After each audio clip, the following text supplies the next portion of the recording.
What's the most exciting part right now for you all being an emerging franchisor? I think the most exciting part for me right now is our opportunity to work with FranSmart. FranSmart has a stellar reputation, obviously with Qdoba, Five Guys. The fact that they believe in us and wanted to partner with us was just so flattering, and we're so grateful for that. And they've already made us better. They've helped us bring in people that are making us sharpening our toolbox. We have a grand opening person that's helping us with this grand opening in Fort Collins, and we're just really dialing it in. So the chance to improve ourselves with FranSmart's team has been just wonderful. Yeah, it's like a shot in the arm and a kick in the butt. There you go. And who doesn't need that? You do. Take on the challenge. Okay, what markets are you most excited about expanding to right now as you guys are starting out in franchising? Ooh, good question. What are you thinking, Kristy? I'm excited to expand this out beyond the Rocky Mountain region. I think it makes a lot of sense here, but there's so many other places in the country that are, health minded, focused on self improvement and self care. I think the coastal regions are going to be huge. Also, the Midwest too. Like a lot of people there are seeking to improve their health. It's kind of just catching on there that you can do these IV therapies and hormone health, and we're excited to help educate the consumer. So I'd say the Midwest is an exciting opportunity. I'm excited to see how this brand changes a little bit because, right now when you walk into an Onus in Colorado, it feels like an Onus in Colorado.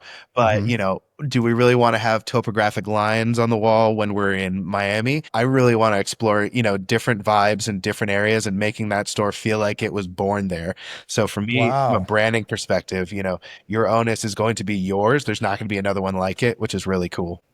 That is great. I mean, you really in your business to pay homage to to that locale and to that look feel makes perfect sense, especially with the name Onus, right? Yeah. You're going to own this Onus. Absolutely. What about the type of person do you foresee that's going to really thrive with this franchise brand? What do you think it's going to take? I think there's a couple different ideal franchise candidates. I think number one, the medical professional that wants to sharpen their business skills. So I think somebody that could be a nurse practitioner, a physician assistant, an RN, maybe a doctor, but they want to get into business and they're maybe sick of the hospital system and they want to try something new. I think they're going to bring their compassion, their care for people, their empathy, and they're going to really shine as Onus franchise owners.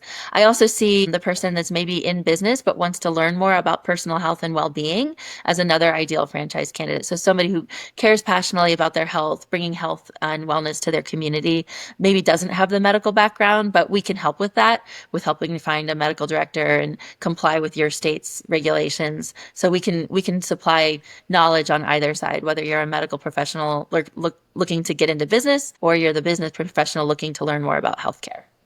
Do the regulations change by state requirements of needing a medical director? They do. They do. They do. Certain states are more stringent than others. Some require an MD oversight. Others allow a mid-level, like a PA or a nurse practitioner. So it really is going to vary, and we'll use our legal team to determine what's best for your state and making sure that you're compliant. Okay. And what about somebody that's a franchise owner that is an owner operator versus somebody who wants to hire folks and just have this as a business investment? Are you open to both, or is there a particular kind of avatar you're looking for? I think we're open to both, although we would require everybody, an owner, to be active. So even if you're going to be a little more hands off, you're still going to have to be required a certain number of hours that you're willing to put in. You got to roll up your sleeves and get your hands dirty. All right. I love it. What about the investment range to open the location? So the investment ranges from 300 to 500K. The footprint is not very large, which is kind of nice. The build out is not super involved or expensive. So typically you're looking for like a 1,200 to 1,400 square foot space. And then site selection, of course, is so important. So we're going to be very actively involved in helping to choose the locations. Okay. And what about training and support? What does that look like? That's super important to us because we want you, no matter what state you're in, it needs to be the same experience whether you walk into an Onus in Denver or you walk into an Onus in Dallas. It's got to be a knowledgeable, kind, caring medical professional that's going to greet you, answer your questions, help you find the right treatment for your needs. So training on the front end will be pretty involved, hands-on, flying into Denver, working with our team in our corporate stores. And then on the back end, post grand opening, we're going to come out to you and we're going to support post opening a lot of hands-on experience as well. And then Awesome. training will be ongoing because medicine is always evolving. True. Chaz, tell me what the difference I could expect if I was a franchise owner, that the home office would help me with marketing versus the stuff that I would be doing locally. Yeah, so we're going to be responsible for the overarching message and tone that resonates with people best. In doing this for almost 10 years now, basically. We've seen the message change, initially from, yes, you can get an IV to here's why you should get an IV. And now it's why you should get an IV from us. And so in that regard, the branding will always be changing. On a hyper local level, everyone's got a different vibe. Someone in Seattle who is used to gray skies versus someone in Miami who's used to sunshine all the time. These are different mindsets, and you need to reflect what their wants and desires are, because at the end of the day, everyone thinks about themselves a lot. And so you just need to figure out a way to market to that need, which is, what about me do I want to take care of today? That makes a lot of sense. Kristy, what about, since you just started franchising, maybe you can give maybe just some feedback on your thoughts on something that surprised you when you just started out in the process of franchising that you weren't expecting. Anything come to mind? Yeah, I guess what I didn't think about really, which surprised me, is how long the process should be to select a candidate. It can't just be 2 or 3 meetings. It really needs to be more like 5 or 6, because people, an interview is an interview, but you want to get to really know someone and make sure they share your values, and understanding that selection process where you're kind of getting married in a way. It's a business marriage. And so taking the time and getting to know the person is paramount. And so, yeah, that was something we learned early on, is like, take your time and make the selection process really, really valuable. Nice. Okay. So I imagine there's been many nights, you're home, you're kind of dreaming. You two are kind of talking about where we're taking this thing. So where do you think this brand is going to be? Where do you see it in the next 5 years? So I think in the next 5 years, if we work with FranSmart as we're continuing to do, their goal is to have us sell largely to multi-unit operators and to have 100 licenses sold at that point. So that's the objective, is to really take this nationwide, internationally, perhaps into Canada in the next 5 years. There's a lot of proactive healthy people up there as well, just over the border. So that is the goal, is to spread this to every state.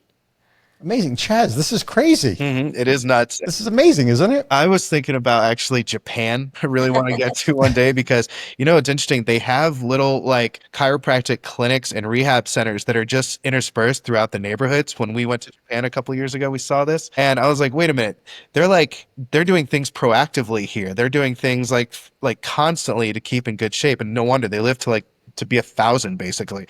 So I kind of want to see what our brand would be like there one day, but we'll get there.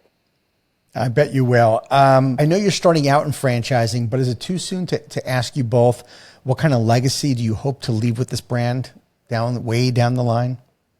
I think more than anything, I would like to see us help with the mindset shift that is happening in America. I think, silver lining to COVID is that people started to think more proactively about their health. They want to stay healthy, not get sick and be reactive and go to an urgent care. And I think if this brand can become a pillar in that mindset, that is the legacy that I would like to see us leave, is that this is a place where you go to take care of yourself. And I'd like to see that 100 years from now, people still think of it as a place where they go to be mindful and proactive in taking care of themselves and living their best days. Yeah. Awesome. Chaz, you got a tall order with that messaging. I think the best thing we can do is build the engine, and the car is going to be built around it as we go down the road. We've built a really strong engine. This team is amazing. I think about the chance to work with people who are medical in nature, coming from the advertising world, which is all egos basically. Getting to work with people who want to help people has been a true gift. And so no matter what the legacy is, I am grateful for the opportunity to work with people that I probably never would have had the chance to work with had I not started this company. So, well, besides the fact that all the territories throughout the U.S. are wide open, Kristy, is there a particular reason why you feel like right now is a great time for people to join the system?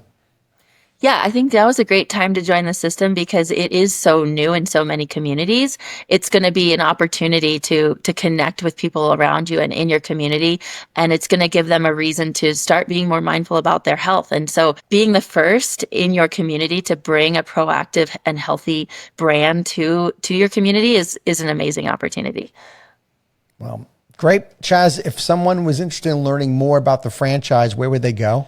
They can head over to our website and click on the franchise button, which will get them in touch with the FranSmart team. And they'll do an amazing job bringing you up to speed on what we're up to. Awesome. What's the domain name? OnusIV.com. All right. Fantastic. All right. I got one last question for both of you. A friend comes to you interested in maybe buying a franchise of another brand. What piece of advice do you give them to make sure they're making the right decision? Do your homework. Make sure you review the FDD with a franchise attorney. Spend your time getting to know the brand. Just do your homework, and also ask people that are already franchisees, like how it's going for them. Get to know the customer, get to know the staff. Yeah, I'd say just really immerse yourself in the brand before you make your decision. Great advice. Chaz, anything else to add to that? I'd probably say make sure you know that what you like to do as far as your hobbies go, and then make sure you know how much those matter to you, because I feel like in business, there are a lot of curveballs and you're going to have to learn to roll with the punches a little bit. So less, my advice would be less about, okay, so you want to buy a company. My advice would be more about, okay, think about your time and how that's going to get constricted, and make sure that this is what you want to do with it, because you only have so much. Yeah, great point. You better love what you do, because if you don't, you're not getting through those bad days. Yeah, no kidding. Exactly. Yeah. But if you love what you do, you'll never work a day in your life. Yep. That's right. Guys, thank you so much for being on the show. I am rooting for you all, and I think you've got a great concept. Thanks so much for being on the show. Thank you for Thank you having so me. much, Frank. Thank you for the opportunity. We're grateful to be here. Yeah. Thanks. Thank you for tuning into the Emerging Franchise Brands podcast. For additional insights, guest applications, and to stay connected, visit us at efbpodcast.com. The Emerging Franchise Brands podcast is for entertainment purposes only, and the views expressed do not necessarily represent those of Emerging Franchise Brands, its host Frank Fumey, or Emerging Franchise Group LLC. Any discussed franchise or investment opportunity requires thorough investigation, obtaining proper disclosure documents, and expert consultation before making any investment decisions. The podcast and its host do not offer professional advice or endorsements, and they hold no responsibility for actions, representations, accuracy, or consequential damages related to the podcast content.